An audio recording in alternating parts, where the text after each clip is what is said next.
Assalamualaikum warahmatullahi wabarakatuh. Kami dari kelompok 2 mata kuliah teori grup dengan dosen pengampu Bapak Dr. Rafiq Zulkarnain MPD. Kami di sini akan membahas tentang materi homomorfisme. Anggota dari kelompok 2 yang pertama ada Anissa Kurnia Dewi dengan MPM 2010631051. Yang kedua ada Cindy Windari dengan MPM 20106310501130. Yang ketiga ada Delia Siti Nur Aida dengan MPM 20106310501131. Ya, dan yang keempat ada Febianti Azhara Yunus dengan MPM 201063105567. Untuk pemaparan materi pertama akan dipaparkan oleh Febianti, kepadanya dipersilakan. Baik, terima kasih Cindy sebagai moderator. Langsung saja, homomorfisme yaitu salah satu jenis fungsi yang mempunyai sifat mengawetkan operasi di dalam grupnya.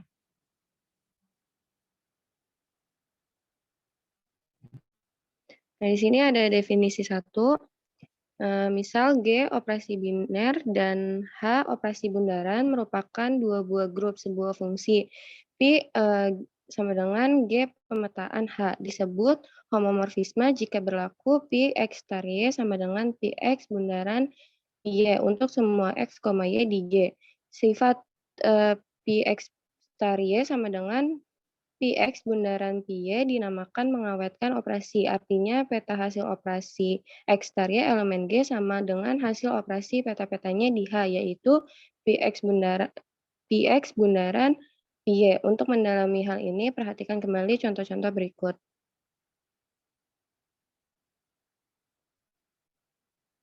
Nah, di sini contoh pertama, misal G adalah sebarang grup dan G elemen G, serta grup bilangan bulat Z operasi penjumlahan didefinisikan suatu fungsi Pi Z pemetaan G dengan Pn sama dengan G pangkat N. Untuk setiap N elemen Z, fungsi Pi ini merupakan homomorfisme karena setiap M, N di Z berlaku Pi M ditambah N sama dengan G pangkat M ditambah N sama dengan G pangkat M dikali G pangkat N sama dengan PM Pn.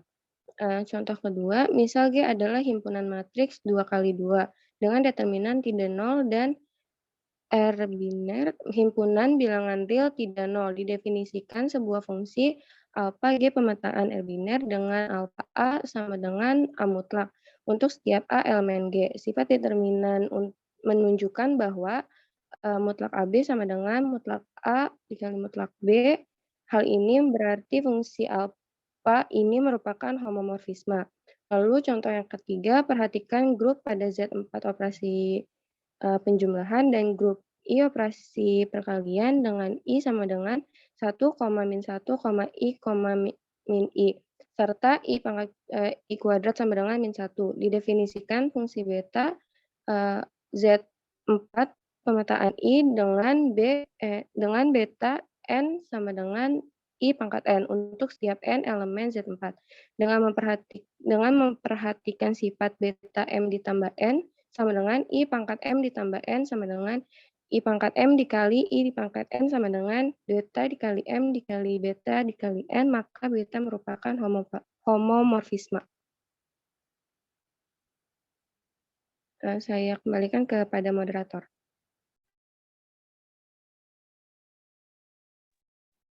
Terima kasih untuk Febi. Selanjutnya akan dipaparkan oleh Anissa, kepadanya dipersilakan. Baik, terima kasih Cindy. Sebelumnya ini suaranya terdengar tidak? Terdengar. Oke, makasih. Selanjutnya jika dikaji lebih dalam dari apa yang disampaikan oleh Febi dalam contoh yang disebutkan tadi, bahwa contoh 3 lebih spesifik dibandingkan dengan contoh 1 maupun contoh 2.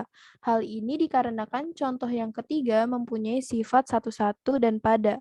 Homomorfisme yang semacam ini dinamakan isomorfisme, seperti diungkapkan dalam definisi berikut ini, yaitu di sini terdapat definisi 2. Misal, G, operasi bintang, dan H, operasi bundaran dua buah grup, sebuah fungsi pi, G, pemetaan H disebut isomorfisme jika dan hanya jika pi merupakan homomorfisme dan bersifat satu-satu pada. Grup G dan H disebut isomorfik, dinotasikan dengan G isomorfik H. Kemudian di sini terdapat contoh keempat, yaitu perhatikan grup Z, operasi penjumlahan dan fungsi tau, Z pemetaan Z dengan tau N sama dengan 2N.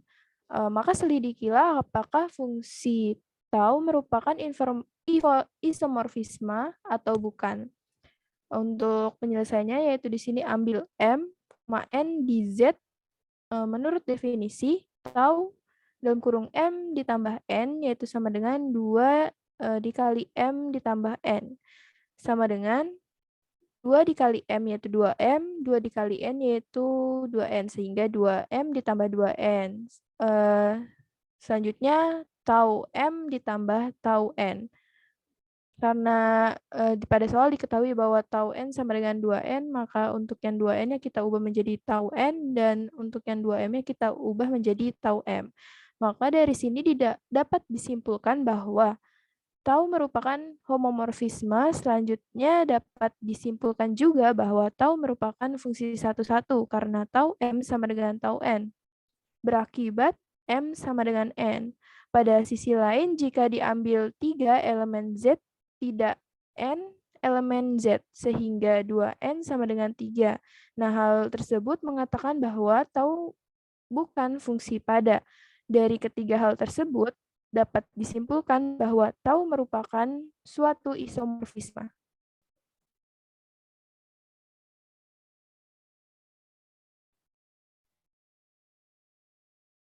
Selanjutnya di sini ada contoh yang kelima. Perhatikan dua buah grup R, operasi penjumlahan, dan R pangkat R plus operasi perkalian. Selanjutnya didefinisikan fungsi pi R, pemetaan R plus dengan pi X sama dengan 2 pangkat X untuk menunjukkan fungsi pada contoh 3, suatu isomorfisme harus ditunjukkan 3 hal, yaitu yang pertama harus homomorfisme, yang kedua bersifat satu-satu, dan yang ketiga bersifat pada. Maka ambil X, Y di R. Dari definisi fungsi diperoleh hubungan pi dalam kurung X ditambah Y sama dengan 2 pangkat X plus Y. Sama dengan 2 pangkat X dikali 2 pangkat Y, yaitu sama dengan pi X dikali pi Y. Dari hal tersebut menunjukkan bahwa pi merupakan homomorfisme. Selanjutnya dimisalkan bahwa pi X sama dengan pi Y. Maka 2 pangkat X sama dengan 2 pangkat Y yang berakibat X sama dengan Y. Hal tersebut berarti pi merupakan fungsi satu-satu. Maka tinggal membuktikan pi fungsi pada. Maka kita akan ambil Y elemen R plus dan pilih X sama dengan log 2Y. Dengan demikian pi X sama dengan 2 pangkat X sama dengan Y. Dan ini berarti pi merupakan fungsi pada. Dari ketiga hal tersebut dapat disimpulkan bahwa fungsi pi merupakan isomorfisme. Untuk penjelasan selanjutnya saya serahkan kembali kepada Cindy. Terima kasih kepada Anissa. Selanjutnya pemaparannya akan dilanjutkan oleh saya sendiri. Nah, di sini ada definisi 3, misalkan pi G pemetaan DH, suatu homomorfisme kernel dari pi dinotasikan dengan kernel pi adalah himpunan. Kernel P sama dengan X anggota X elemen dari G, P X sama dengan IH. Dengan IH merupakan identitas dari H. Ada contoh 6, perhatikan kembali contoh 1 sampai 5 yang sudah dijelaskan oleh Febi dan Anissa. Diperoleh kernel masing-masing fungsi adalah kernel V sama dengan N elemen dari Z, G pangkat N sama dengan identitas G. Kernel dari alpha sama dengan A elemen G mutlak A sama dengan 1. Kernel dari beta sama dengan kernel dari beta sama dengan 0. Dan kernel dari tau sama dengan 0. Kernel dari V sama dengan 0.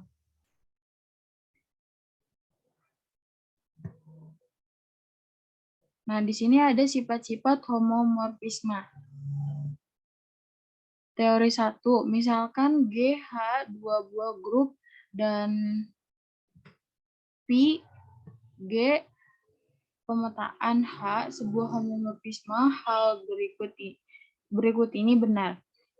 Untuk poin yang pertama, poin A, jika identitas G, identitas H masing-masing identitas di G dan H, maka Pi IG sama dengan IH. Untuk poin B, untuk sembarang G elemen di G, maka Pi G pangkat min 1 sama dengan Pi dikalikan dengan G dipangkatkan min 1. Poin C, jika A subgrup dari G, maka Pi A subgrup dari H. Poin D, jika B subgrup dari H, maka Pi pangkat min 1, B merupakan subgrup dari G. Poin E, kernel dari Pi merupakan subgrup dari G. Dan poin yang terakhir, yang F, sembarang X elemen kernel Pi dan G elemen dari G, maka GX G pangkat min 1 elemen kernel Pi. Bukti pembuktian akan diberikan untuk bagian A dan B. A dan B saja dan yang lainnya ditinggal sebagai latihan. Yang poin A, ingat kembali sifat identitas yaitu IG sama dengan IG. Karena Pi homomorfisme, maka Pi IG sama dengan Pi dikali IG, Pi dikali IG. Hal ini hanya bisa terjadi untuk Pi dikali IG sama dengan IH. Yang poin B, telah diketahui bahwa IG sama dengan GG pangkat min 1. Karena Pi homomorfisme, maka Pi IG sama dengan Pi G dikali Pi G pangkat min 1 dari bagian A. Didapat IH sama dengan Pi G pangkat min 1 dari persamaan terakhir ini diperoleh Pi G min 1 sama dengan Pi G min 1.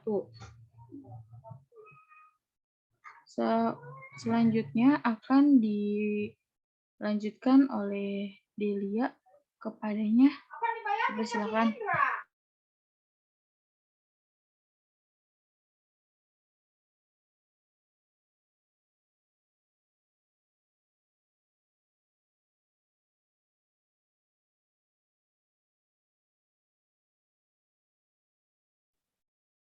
Baik, untuk selanjutnya ada teorema 2, misalkan G, H dua buah grup dan Pi sama dengan G pemetaan H suatu isomorfisme. Pernyataan berikut bernilai benar. A, Pi inverse sama dengan H pemetaan G merupakan sebuah isomorfisme. B. Mutlak G sama dengan mutlak H. C. Jika G grup abelian, maka H juga grup abelian. D. Jika G grup siklis, maka H juga grup siklis. E. Jika G memiliki subgrup berorder N, maka H juga memiliki subgrup yang berorder N juga. Pembuktiannya untuk pernyataan A dan B bernilai benar sebagai konsekuensi logis dari pi isomorfisme atau homomorfisme yang satu-satu dan pada. Untuk pembukti bagian C, ambil H1, H2 di H, karena pi bersifat onto, maka ada G1, G2 di G, sehingga pi G1 sama dengan H1 dan pi G2 sama dengan H2. Dari hubungan ini, maka H1, H2 sama dengan pi G1 dikali pi G2 sama dengan pi dalam kurung G1 kali G2 sama dengan pi dalam kurung G2 kali G1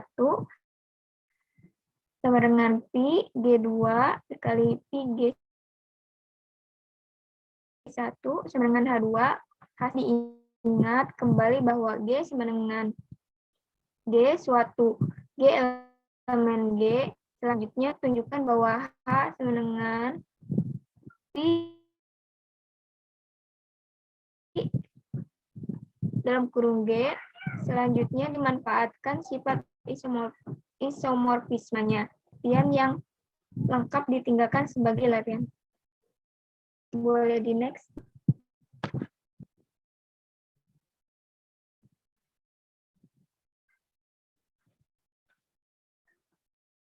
Nah, di sini untuk pembuktiannya, misal G sama dengan dalam kurung G dengan G elemen G, ide dasar dari pembuktian ini adalah dibentuknya fungsi pi, yaitu Z pemetaan G dengan Pn sama dengan G dalam kurung G pangkat N. Selanjutnya harus ditunjuk isomorfisme. Ditinggalkan untuk grup yang unsurnya berhingga, isomorfismenya disampaikan dalam teorema berikut ini, yaitu teorema 4, jika G grup siklis berorder N, maka G isomorfik dengan Zn. Ide bukti teorema 4 yaitu dengan membentuk fungsi dengan domain Zn dan kodomain G. Selanjutnya, tunjukkan fungsi yang dibentuk tersebut merupakan isomorfisme. Lebih spesifik, jika grup berhingga dengan ordernya merupakan bilangan prima, dinyatakan dalam teorema akibat berikut ini, yaitu jika G grup berorder P dengan P merupakan bilangan prima, maka G isomorfik dengan ZP. Untuk membuktikan teorema akibat 1, gunakan sifat sebarang unsur G elemen G yang bukan identitas, merupakan pembangkit dari G. Selanjutnya, menggunakan teorema 4. Lalu ada teorema 5, yaitu isomorfisme grup merupakan relasi ekivalen pada kelas semua grup. Perlu diingat kembali bahwa suatu relasi dikatakan relasi ekivalen jika bersifat resip, simetris, dan transitif. Dengan menunjukkan ketiga sifat tersebut pada isomorfisme grup, berarti telah membuktikan teorema 5. Untuk selanjutnya, saya serahkan kembali pada moderator. Terima kasih untuk Delia. Mungkin pemaparan materi untuk homomorfisme sampai di sini. Kurang lebihnya mohon maaf. Terima kasih. Wassalamualaikum warahmatullahi wabarakatuh.